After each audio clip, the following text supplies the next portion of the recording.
باتیں بنگلہ زبان میں ہو رہی تھی جو میری سمجھ سے باہر تھیں۔ اس نے جلدی سے کھڑکی بند کی اور بولا، وہ محلے کے آدمی ہیں، وہ علاقے میں غیر بنگالیوں کو قتل کرنا اور ان کے مکان لوٹنے کے لیے مجھے ساتھ لے جانے آئے تھے۔ تم گھبرانا نہیں، بابو میری زلیخا پہرا دے گی، ادھر کوئی نہیں آئے گا۔ یہ کہہ کر وہ تیزی سے سیڑھیاں اتر گیا۔ شاید وہ گنڈوں کو ہر ممکن جلدی اپنے مکان سے آگے لے جانا چاہتا تھا۔ میں کمرے میں خاموش بیٹھا رہا۔ زلیخا نے مجھے چائے لا کر دی اور ٹوٹی پھوٹی اردو میں مجھے حوصلہ دیا اور کمرے کا دروازہ باہر سے بند کر کے تالا لگا دیا۔ مکان کے نیچے گنڈوں کا شور آگے نکل گیا تھا، پھر خاموشی گہری ہو گئی تھی۔ 1 گھنٹے بعد کرفیو کا سائرن بج اٹھا۔ شہر میں کرفیو لگ گیا تھا، لیکن عجیب بات یہ تھی کہ کرفیو لگنے کے باوجود فوج گشت نہیں کرتی تھی۔ فوج کو تو شہر میں داخل ہونے کی اجازت ہی نہیں تھی۔ پاک فوج صرف چھاؤنی کے علاقے تک محدود تھی۔ چنانچہ کرفیو کے بعد گنڈا عناصر مکتی باہنی کے ساتھ مل کر غیر بنگالیوں کے بچے کچے گھروں پر دعویٰ بول رہے تھے۔ مردوں کو وہیں قتل کر دیتے، عورتوں کو اغوا کر کے لے جاتے اور مکان لوٹ کر انہیں آگ لگا دیتے۔ یہ ایک لاقانونیت اور بربریت کھلے بندوں ہو رہی تھی۔ یحییٰ حکومت حالات کے آگے بے بس تھی۔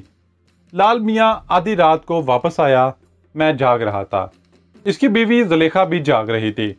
لال میاں نے بتایا کہ مکتی باہنی والوں میں اکثریت بھارتی فوجیوں کی ہے، جو مکتی باہنی کا بیس بدل کر مسلمانوں کے خون سے ہولی کھیل رہے ہیں، مگر ہم کچھ نہیں کر سکتے۔ بنگالی مسلمان بھی بھارتی پروپیگنڈا کے زہریلے اثر میں بہہ گئے ہیں اور ان کی آنکھوں پر پٹی بندھی ہوئی ہے۔ ساری رات اسی طرح گزر گئی۔ جب دور کسی مسجد سے اذان کی آواز بند ہوئی تو لال میاں نے میرے کمرے میں آ کر کہا، بابو منہ ہاتھ دھو لو، ہم ابھی چلیں گے۔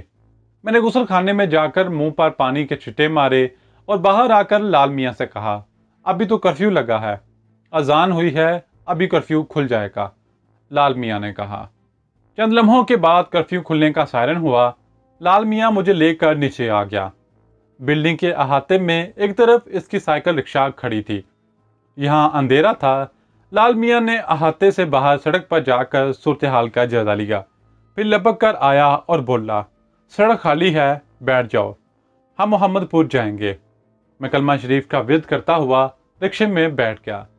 صبح کی ٹھنڈی ہوا میں پچھلے پہر کے پھیکے اندھیرے میں سے گزرتا ہوا محمد پور کی طرف روانہ ہو گیا۔ میرے لیے یہ سارے راستے انجان تھے۔ لال میاں رکشے کو کبھی تیز کر دیتا اور کبھی آہستہ آہستہ چلانے لگتا۔ کئی چھوٹی چھوٹی ویران گلیوں سے گزر کر جب وہ بڑی سڑک پر آیا تو میں نے اس سڑک کو پہچان لیا۔ سڑک سنسان پڑی تھی، کہیں کہیں کوئی دکان ٹوٹی ہوئی دکھائی دیتی تھی جس کا سامان باہر بکھرا ہوا تھا۔ یہ سڑک آگے جا کر ایوب گیٹ کی طرح مڑ جاتی تھی، وہاں سے ہمیں محمد پور میں داخل ہونا تھا۔ جب رکشہ موڑ سے گھوما تو ایک طرف سے 2 آدمی سامنے آ گئے۔ ان کی ہاتھوں میں لاٹھیاں تھیں اور وہ پولیس کی وردی میں تھے۔ لال میاں نے انہیں دیکھتے ہی رکشے کی رفتار تیز کر دی۔ دونوں آدمی ہمارے رکشے کی طرف بھاگے۔ رکشہ اور تیز ہو گیا۔ لال میاں گدی کے اوپر لیٹ گیا اور طوفانی انداز میں پیڈل چلانے لگا۔ پیچھے سے رکشے پر ایک لاٹھی زور سے لگی۔ میں نے سر نیچے کر لیا۔ رکشہ طوفانی رفتار کے ساتھ ایوب گیٹ میں سے گزر کر محمد پور میں داخل ہو گیا۔ لال میاں نے رفتار کم نہ کی۔ میونسپل ہال کے ایک منزلہ عمارت کے پاس کچھ غیر بنگالی نماز کے لیے مسجد کی طرف جاتے نظر آئے۔ لال میاں نے پیڈل چلانا بند کر دیے۔ وہ بری طرح سے ہانپ رہا تھا۔ میں نے سر اٹھا کر پیچھے دیکھا، دونوں بنگالی پولیس والے غائب ہو چکے تھے۔ لال میاں نے ایک مسجد کے آگے جا کر رکشہ روک لیا اور اتر کر فٹ پاتھ پر بیٹھ گیا۔ اس کی سانس پھولی ہوئی تھی۔ میں بھی اتر کر اس کے پاس بیٹھ گیا۔ جب اس کی سانس درست ہوئی تو بولا، وہ مکتی باہنی والے تھے، میں انہیں پہچانتا ہوں، خدا نے تمہیں بچا لیا ہے۔ میں نے لال میاں کا ہاتھ پکڑ کر پیار سے دبایا اور کہا کہ وہ ایک سچا مسلمان ہے اور میں اس کا یہ احسان زندگی بھر نہیں بھولوں گا۔ بابو، تمہیں کس مکان پر جانا ہے؟ چلو تمہیں چھوڑاؤں۔ میں نے کہا، میں اپنے علاقے میں ہوں، مگر تم ابھی مت جاؤ، وہ مکتی باہنی والے تمہیں پکڑ لیں گے۔ وہ مسکرایا، بابو، میں اب دھان منڈی کی طرف سے جاؤں گا۔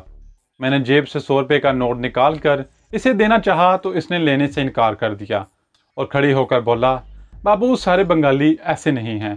یہ کہہ کر وہ رکشے پر سوار ہوا اور میرے دیکھتے ہی دیکھتے دان منڈی کی طرف جاتی گلیوں میں غائب ہو گیا۔ میرا دل مفلوق الحال مگر سچے بنگالی مسلمان کی مہنونیت کے جذبات سے لبریز ہو گیا۔ اس نے اپنی جان خطرے میں ڈال کر مجھے ایک سے زیادہ مرتبہ موت کے منہ سے بچا لیا تھا۔ نادر بٹ صاحب نے مجھے اپنے سامنے دیکھا تو یا اللہ تیرا شکر ہے کہہ کر مجھے گلے سے لگا لیا۔ تم کہاں چلے گئے تھے؟ ہم تمہاری زندگی سے مایوس ہو چکے تھے۔ میں نے انہیں مختصر الفاظ میں اپنی روح داد سنائی اور واپس خان ہوٹل میں آ گیا۔ میں اپنے کمرے میں چارپائی پر لیٹا ہی تھا کہ دان منڈی کی طرف دھماکہ ہوا اور پھر پرندوں کا شور سنائی دینے لگا۔ لوگ مکانوں سے باہر نکل آئے۔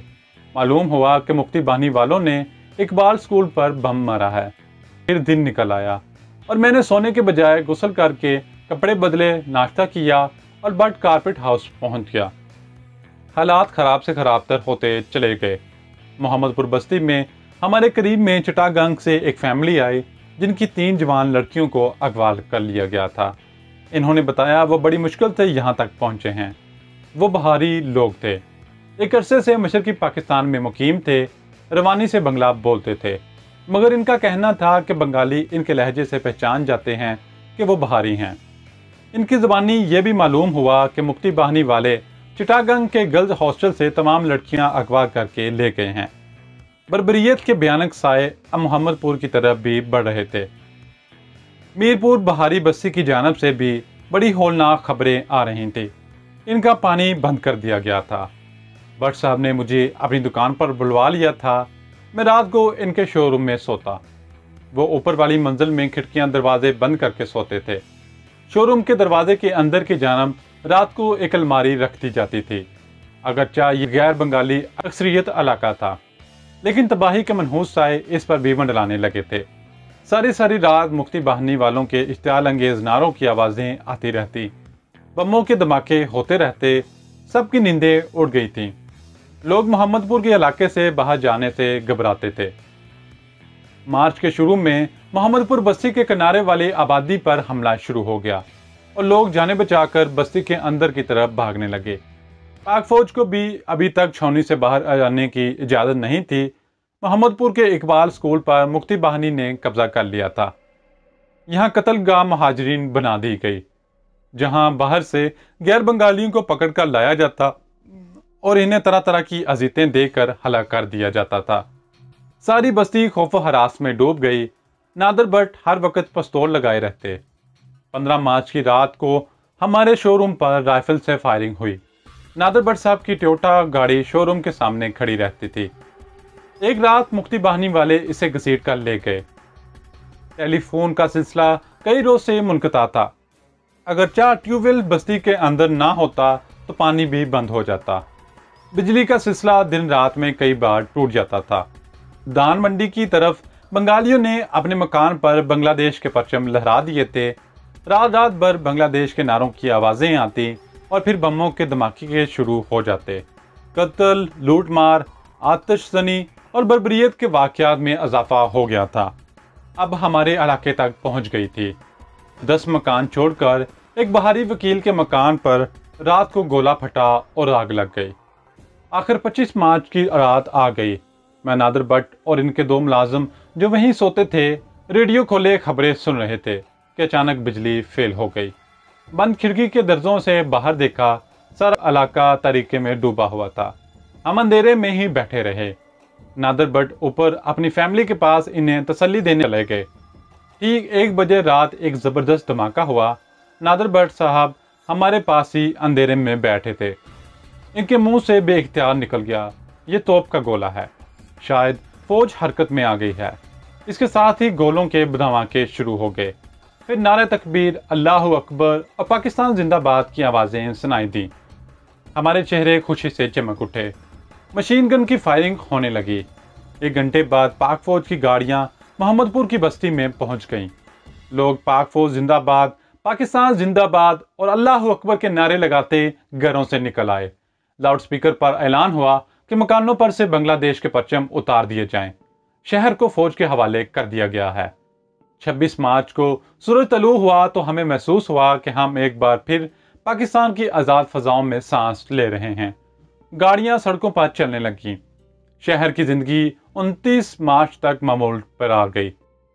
مشرقی پاکستان کے دوسرے شہروں اور خاص طور پر سرحدوں پر پاکستان کی سالمیت کو بچانے کی جنگ جاری تھی۔ پل ٹوٹ رہے تھے، کارخانوں، دفتروں اور بینکوں سے شرپسند لوگ بھاگ گئے تھے۔ مغربی پاکستان سے فوج اور ٹیکنیکل سٹاف کی آمد کا سلسلہ شروع ہو گیا تھا۔ فوج کا تحفظ ملا تو ایئرپورٹ پر بیٹھے ہوئے لوگ واپس اپنے گھروں میں آ گئے۔ جو بنگالی اپنی دکانیں چھوڑ کر بھاگ گئے تھے، ان کی دکانیں دوسرے لوگوں کو الاٹ ہونا شروع ہو گئیں تاکہ شہری زندگی کا کاروبار معمول پر آ جائے۔ پی آئی کی سروس بھی بحال ہو گئی۔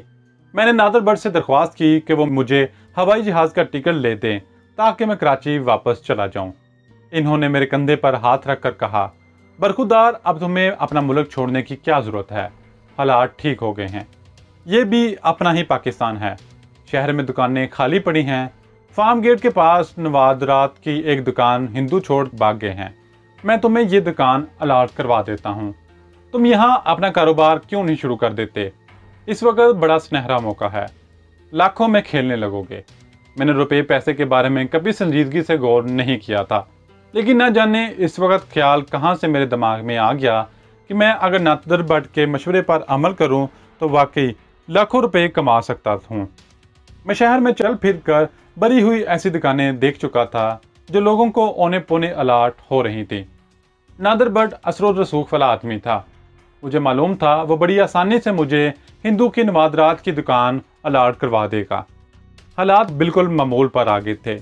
کم از کم ڈھاکے میں تو ہر طرف امن و امان تھا اور مکمل پاکستانی فضا قائم تھی۔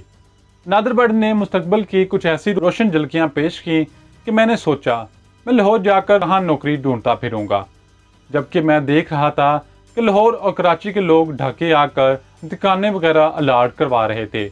چنانچہ میں نے دولت کمانے کے لالچ میں آ کر سامنے دولت پیدا کرنے کا میدان صاف دے کر حامی بھر لی۔